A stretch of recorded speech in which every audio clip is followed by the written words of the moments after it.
we've been talking about diversification for as long as I was still very young, and up to now we're talking about the same thing, all right? Yes, we say Nigeria is massively oil dependent, but let's look at the start itself. The non-oil sector is also producing a whole lot into the GDP. So invariably, we are not as heavily dependent on oil as it was 20, 30 years ago. Things are already gradually, slowly getting into agriculture, into even, we get it. So invariably, I think we're talking about the diversification itself, all right? So for me, we're talking about diversification and also reliance on oil, which of course I believe we are. And from what we produce currently itself, I think that should be able to serve us effectively. I understand the bottlenecks that are really existing and also prevalent in the sense that obviously Dangote have to import crude oil, which of course could be affected by the price itself, which and of course before it could really distill and produce what's expected of him, of course it will affect the price itself because it's exporting, all right, which is higher than what is expected. Nevertheless, I believe we're talking about diversification. We've got money coming from other sectors of the economy, all right. And as at the last time we saw the FIRS, talking a whole lot of funds coming in from the new policies that they're bringing in. All right, the customs are doing a whole lot more in any case. As a matter of fact, in the last 2 years, the custom has brought in so much that I think from the start I was looking at the last time, more than 7% more than what they used to generate earlier. Now, the mining sector is also doing its part as well, to which, of course, they're adding more to the GDP. So why should just one aspect of the GDP that we get to really rely on be the determinant that affect everything? Just like when anything happens to oil, which of course I don't know what's to justify that now.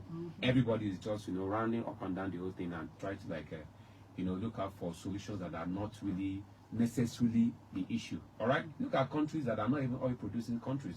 They have buffer of 3 to 6 months, some of them 90 days, whereby if there's any shock itself, they release what is in the reserve. Why can't we have reserve in that regard? Why can't we be this giant oil producing country, and yet every little shock in the international market really affects the local person?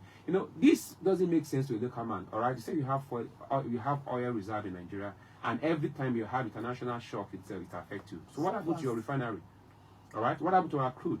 Why can't we send because I know I was told that the federal government, the current government has given presidential order to sell crude to local refineries. So why are we not using that? Why are we not monitoring that? That local refineries produce PMS and all the other diesel for local consumption. This is just pure common sense, all right? Forget about all the many indices that they tend to talk about, the economic politics and the energy politics that comes into play. This is just in common sense.